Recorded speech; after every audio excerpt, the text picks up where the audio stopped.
So, EU5 has had its first DLC, well, more so a story pack, and a pretty big update with patch 1.2. The DLC content is just Byzantium, so if you're not playing or wanting to play Byzantium, you can skip this DLC. Now, I've been a bit worried, to be fully honest, about this upcoming DLC, as it did have early access, and wow, Paradox had a lot of bugs. Bugs like forcing someone to be a pro in a subject costs no AE, and releasing a historical vassal grants them independence automatically. And who could forget the genius innovation of change societal value cabinet action actually just does nothing and doesn't impact your societal values, which meant I was getting ready to write up a script about Leviathan 2.0. How did you manage to make a Byzantium DLC that also somehow made the hunt pirate action actually increase the privateer efficiency of the enemy instead of decreasing it?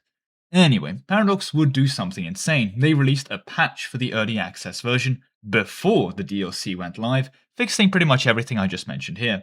Honestly, I don't know what to say. Somehow Paradox fixing bugs before release feels like a recession indicator. Update, hello, as I'm making this recording, the DLC is now sitting at mostly negative, great, because of course it is. Yeah, turns out the non-English localization is something, that's for sure. This image is the Russian localization, if you couldn't tell. And I can't blame you, because for quote-unquote Russian localization, that's a lot of English words right there. Yeah, if you're not English at this point, just go learn English, I guess. I need a language learning app sponsor. Anyway, turns out there's also a potential bug, I'm not sure what to call it, where sometimes if you click on a province, your game performance just dies. People with 64GB of RAM on Nvidia 4080s are getting it too. Ironically, none of the YouTubers who had early access, myself included, and neither of the 2QH apps seem to have got the bug, so I guess this one did just slip through the cracks. But just as an extra fun moment, Paradox messed up the MP code too, where you need the DLC to join a lobby with your friends. No, it's not a change of DLC policy, just bad code. And in fact, if you disable the DLC, you can't play MP with someone who doesn't have it anyway. Woo, I guess that one missed testing because everyone testing had the DLC. I love it. Right, well, don't worry, they already published the hotfix for the MP bug and the promise click bug. Now, tangent aside, if you're interested in a DLC, please do use code Lemon Cake if you grab it through the Paradox store. It does help support the channel, assuming you haven't already bought it and, well, intend to buy it. Because again, if you don't want to play Byzantium, you really don't need this DLC. I cannot stress this enough. That all being said, let's get back to the main premise of the video. Because I feel like everyone on YouTube will be playing Byzantium, which is fair, it is a Byzantium DLC, right? But one thing I noticed is, the AI Byzantium still just dies. And I want to be clear, I think it should just die. Byzantium surviving should be a bit of a unicorn in an early modern video game. But what if we give Byzantium endgame units? Instead of defending Rome with their Varangian Guard or whatever, they have Napoleonic endgame levies, endgame regulars, and endgame armies to put a stop to the rise of the Ottomans and everyone around them. Will that be enough to save Rome? Well, let's find out. So here we are in the game, and I want to immediately take this opportunity to mention I'm not sure how they've done this, but the map feels better. I don't know honestly how to describe it. Actually, I'm not sure exactly what they've changed, but weirdly enough, the EU5 map, a map I've looked on for a pretty decent chunk of time, just looks better. Is the saturation up? I honestly can't tell you. I don't know how to communicate it, but yeah, no, I think the map changes, whatever they've done, look better. I also really like this new menu. I think this is cool. I like this menu. So compliments to the chef in that regard, but we're not here for that. We're here to see if the Byzantines can survive if they had access to Napoleonic Warfare. So to be clear, what I've done more specifically is every single advance that gives you normal units on every other country is now restricted to, it says Hungarian flag here, but the country's not Byzantium, for every single other unit you can get access to in this game. So I've gone through all of the units and done that, which means the Byzantines don't get access to technically any units. However, what I've given them instead is the Heart of Orthodoxy reform. Apparently they're just such firm believers in Orthodoxy that they just invented 18th century guns and weapons. So this one advance over here gives them the best endgame army levies right away, the conscripts, which, yes, it's a bit of a weird name for the best levy in the game, but that is true. And they also have access to every single unit at the highest tiers. Your logistics corps, if you really want to fight with the endgame units. You've got your best cannons, your best heavy and light cavalry, and your best light and heavy infantry. So great news for them in that regard, they just need to use them. And I guess this is the second part we have to mention. Modern armies are expensive. Byzantium is not in a good state financially anyway, frankly. How are you burning 18 ducats on trade expense? You're not... Okay, no further questions here, Your Honor, but they're also spending 11 ducats a month on one standing army. Because yes, they have just the one unit of sharpshooters, and at the moment this one stack can basically defeat everything and everyone, which is insane to say, but at the same time they actually don't really have the manpower just to keep it in the field, so it'll be interesting to see how the AI approaches, well, dealing with that. And also, definitely on a financial point of view, this is going to be a bit tough for them. Now, the financial situation is not as bad as it would initially look like. I mean, for one, you can raise taxes. Not much, I guess, but you can raise taxes, right? Secondly, you don't need to be, I guess, spending that much on diplomacy. And more importantly, if you're losing 18 ducats a month on trade, just stop trading and you'd make 18 ducats back. So the finance situation, again, is not as awful as you'd think it is. But nevertheless, we're not here to play Byzantium, we're here to see how the AI deals with the Byzantium. So let's return to observer mode and see how they go about doing it. There we go, first month, second, it's already looking a lot better. I mean, again, they're not spending much money on anything apart from food. Actually, yeah, pretty much nothing on food. And they're overtaxing to the brim. But you know what, they're getting rid of some minting, so good job on that. And their trade income is positive. Wonderful news, Byzantium. And they're already in a couple of disasters, but you know, who isn't? I'm sure they'll be fine. Remember, even if their incredible armies do disappear overnight, they're still raising 8,500 troops as age 6 conscripts, which is insane. Okay, there's a slight issue for them. They're already out of manpower. That was quick. Right. Maybe this one stack is a real problem for them. Although the irony of just one incredible Byzantine army draining the imperial coffers and leading to widespread ruin is not lost on me. Oh god, of course, their levies are terrible. Why? Because the peasantry is disloyal, and when the peasantry is disloyal, they don't provide levies, so they only have 610 men in the entire goddamn country. Alright, good job, Byzantium. How? It's 1343, how are you speedrunning collapse? Also, I didn't realize this, but they just gave independence to Epirus. Like, yep, we don't want you. Have fun. Good job, Byzantium. Great job. Well, there are some good news for Byzantium. For one, they've paid off a decent chunk of their debt. Secondly, they've got their legitimacy up, and they've mostly solved their stability, so pretty good going on those fronts. Unfortunately, the Black Death is now here. Well, is going to be here soon, so might be a bit of an issue for them as well. Alright, it's 1358. Honestly, not much has happened to Byzantium. Despite the fact they're running around with an army of 256 guys in a dream, I think the AI is assessing that as age 6 units, that it's just not attacking them. I mean, okay, the Ottomans have taken this opportunity to build up a massive empire, but I think just the idea of age 6 units is keeping people at bay against this Byzantine Empire. And also, you know what? You've done it. You've done it. You've created a coalition against the Ottomans. You've saved yourself. Memes aside, they're actually getting a bit of a grip on annual inflation they're not printing, so that's nice. Turns out the gamble of not paying for any estates is kind of paid off, as they've been able to get rid of all of their debt and even starting to spend some money on the Imperial Senate. So good job, Byzantium. You've kind of started on the path of recovery. I guess yet again, the idea of this powerful Byzantine army is worth more than the actual army. Okay, Byzantium, this is just a flex. You've created a coalition against the Ottomans, but then you've turned around and guaranteed the independence of the Ottomans. So you're like, these guys are too large, they need to be cut down to size, but also, no one touched them, that's my food. Great news for the Byzantium enjoyers. They've done absolutely nothing until 1369, which is actually very good for them, because doing absolutely nothing is better than they normally do. But they've re-vassalized Epirus, so great news on that front, at least some kind of movement. They've kind of realized the issue. Everyone around them is, okay, we are a fair bit weaker than them finally, but I think the issue is that levies are just so strong that even these kind of like Serbias, which would absolutely crush them, like 10k over here probably would actually absolutely crush them. So you end up in this situation where the Byzantines and the Ottomans are technically closely matched, even as the Ottomans have more income, more manpower, more boats, more everything. However, the army power generated from their conscript units are just so much higher than the Ottomans' larger levy count.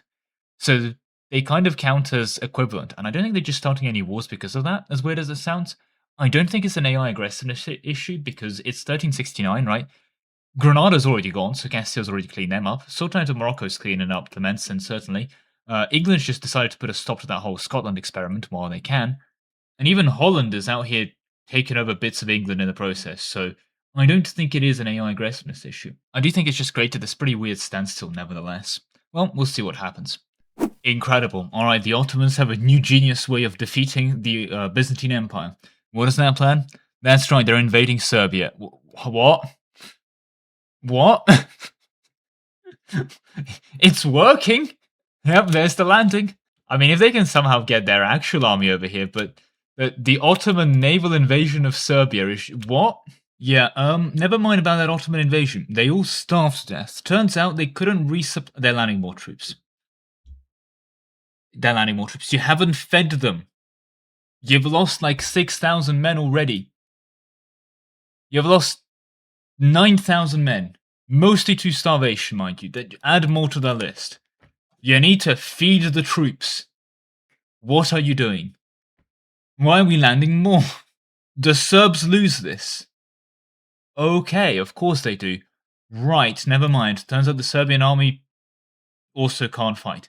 These Ottoman men have been last fed in Anatolia. How are you losing this? Alright, there's the peace deal, Mr. Ottomans. What have you... You've made them release a country. I guess you've also taken a bunch of money off them. What was the point of that war? Well, great news for you, Ottomans. You just lost a bunch of troops, so now you are just weaker than the Byzantine Empire. No, apparently not. Apparently not. Also, it's going to sound really stupid, but one of the weirdest side effects I've noticed of giving the Byzantines really, really good troops is they can just delete their army. And that's really good for their economy, weirdly enough. So, like at the moment, the entire effect of all of this has been just Byzantium's been allowed to be at peace recovering from all of their problems. And you know what? Serve the Byzantines well. Serve the Byzantines well. The Dutch invasion of England is just growing. It's bigger now. It's grown. That's terrifying. Serbia's re-vassalized them, I believe diplomatically. Ottomans, what was the point of that? And as the Ottoman incursions into Greece continue in the Third War of Ottoman Aggressions, the Byzantine have finally raised a regular army. 300 of the finest supply cards the world has ever seen. Guys, this is half your manpower on those. maybe save up your manpower and money and get, like, you know, an actual fighting unit. And look, you can literally embrace professional armies. You know what that gives you? Armories. And you know what armories give you? Manpower. Alright, it's the 2nd of January 1400s, and basically everything but Byzantium is doing interesting things. The Ottomans have landed in Greece and have taken this opportunity to go ahead and invade Serbia again, for the second time. I guess that's what they enjoy. Unfortunately for them, the Serbians this time are actually deciding to, well, defend their country. At least for now, so yeah, they're in the process of annexing their subjects, and they've actually started resieging some of these provinces back from the Ottoman landings. Look, I don't know why the Ottomans are so obsessed with invading Serbia, but I'll be honest, if we were also next to a Byzantine Empire that had troops beyond your comprehension, I think you'd be doing some pretty weird stuff as well. Just, I'm not sure why that involves invading Serbia for a second time. The Byzantines, meanwhile, have, well, quite an economy going at least, so, you know, they had something, good job with them. It's AI, so it hasn't revoked any of the corruption privileges, which sucks. Like, these are all really bad, but hey, I'm sure they'll get around to them eventually, right? Or maybe they're just LARPing as Byzantium. And look, they can build some troops potentially. They might even be able to save up enough money for them. And the manpower situation, weirdly enough, is improving. They have figured out the concept of a professional army, so they'll be able to get armories. Otherwise, yeah, I mean, the rest of the world's relatively interesting. Morocco's bobbing. Castile has, well, conquered the rest of Spain and kind of showed here, to be fair, but England is even pushed back into Horde and taken a bit of an expansion into this territory over here. That's good for them. Lithuania's done a bit of a collapse, but interesting developments over here, you know, at least something happening. Norway and Denmark have decided to put a stop to Sweden once and for all, so that is a horrendous border. And even the Neapolitans have decided to put Sicily out of their misery, which is all a very fancy way of saying basically everything apart from Byzantium is having interesting things happen to it. Right, let's keep this going and see if hopefully anything interesting actually does happen. I mean, at this rate for Byzantium, they're soon going to just run out of the Fate of the Phoenix disaster because it's going to be greater than 1401. And for the two people wondering what the Byzantines having very modern armies does on Korean politics in the 15th centuries, the answer is bad things, because my god, this is probably one of the least competent Koreas I've ever seen. Like, I don't think I've seen Korea struggle before. How are they struggling? How has Byzantium done this? Okay, Ottomans, please, stop. This is the Third Ottoman-Serbia War. Why? For what purpose? Why are you doing this to yourself? They actually listened to me. Before they did anything stupid, before they added armies, they white peaced. What?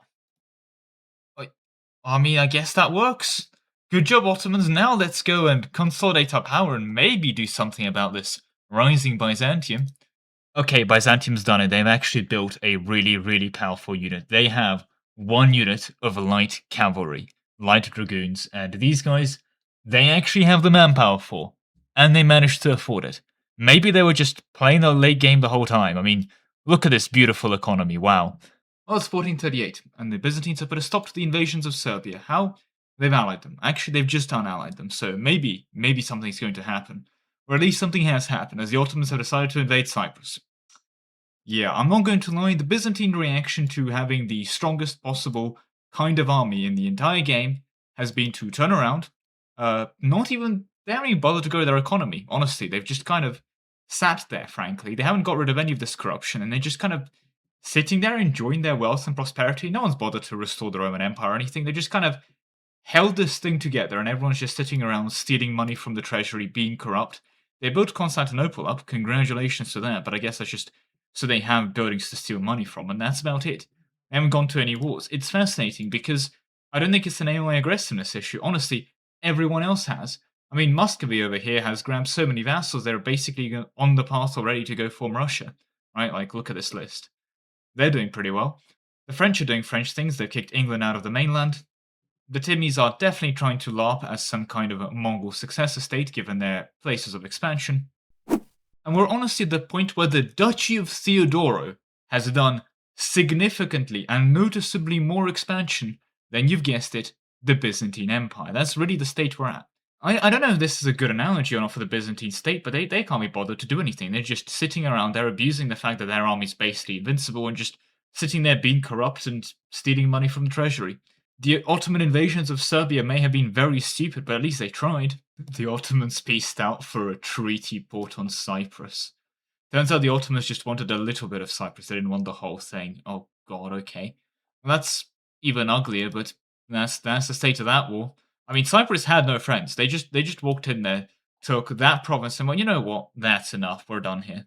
Alright, it's 1442, and the Golden Horde has decided to take this opportunity to go ahead and fall apart. Fair enough. Timmy would celebrate, but they're a bit busy dying themselves, so I guess that's a thing. Also, Fall of Delhi is still going on. Somehow Delhi is just continuing to hold on to power through some divine intervention. Yep, we've just passed the EU4 start date right now. I decided to give it a couple extra months. Maybe the Ottomans do something, just for the start date. No. Mehmed the Conqueror, he was 18 at the time, decided that he couldn't conquer Constantinople, but he can conquer this random province here in Greece. So congratulations to the Ottomans for securing that one. At this rate, they're going to be done with conquering the entirety of the world by the heat death of the universe, give or take. Alright, wonderful. Don't worry though, the Byzantines are using their newfound power to, you guessed it, explore the Canary Islands. You've done it. And once you've explored Gambia, I'm sure you'll be able to recolonize your destiny. Like, I understand the ruler's craven, but this is an insane level of cravenness. You have 1,200 light cavalry that is basically the strongest unit, not even close to everything else, like 4 ages ahead of every other unit right now, right? You have 20,000 levies ready to fight, and again, they are age 6 levies. They are incredibly powerful right now. What have you done? Absolutely nothing. Okay, I'm going to be completely and utterly honest at this point. I was hoping maybe we'll see a forced Ottoman invasion of Serbia. It would be at least funny, but no, the Byzantines have turned around and allied the Serbians again, so that's just not going to be happening. They've built their army up even more. They now have some artillery just for even more defensive funsies. They built up a huge bank of money. They're doing incredibly well tax-wise. I mean, they're still not paying for any of their honorary titles, because I guess what's the point of doing that? They've basically fully recovered from the Black Death, and bear in mind, this population graph is even more impressive once you realize they've done no conquering, like at all. They've done absolutely no conquering here. And in a true Byzantine way, they've revoked absolutely none of the corruption of the elites, of the church, of the wealthy, no revocation of the corruption of the common people. Again, in true Byzantine fashion, they just kind of sat here as a shell of a country. It was the most advanced army known to mankind, and absolutely nothing being done with that army. The Ottomans were far too weak to really challenge them at literally any point. I guess they could have declared war on them earlier, but they just never did. And again, I don't think it's a case of AI aggressiveness, because it's 1454. Naples is well on its way towards consolidating Italy, and Korea, despite the earlier setbacks, has started invading Japan, which is just an unhinged statement in its own right, although I do believe that's probably actually colonization, so maybe scrap that. Like, looking around seeing who's conquered what, it doesn't seem to resemble the lack of AI aggressiveness, is what I'm trying to say. But yeah, no, I've done AI onlys without the mod. Let's just say normally Byzantium just dies, but giving them, again, the most advanced army known to mankind, they survive and do absolutely nothing with it, which is typical Byzantium, what can I say? Well, with that all being said, that is all the time I have for you today. Okay, that's a lie. I actually have more time to record this video, but I am just bored. Nothing is happening regarding the Byzantium changes. Nevertheless, thank you very much for watching, with a special thank you to Ark, Solus, Lemon, Zendika, Nikas, and Hatan Star 72, Yosan Rabbit, Best for Gaming, Grab Flavia, Lebrule, WH Sov, Anthony 35, AC Napa, Conspiracy Pizza, Yukata, Danray, Marvi Jack, Rylance, Talon, Andrew Black, Nebula, Zentronic, Twinit, Aquabird, and Yakuman.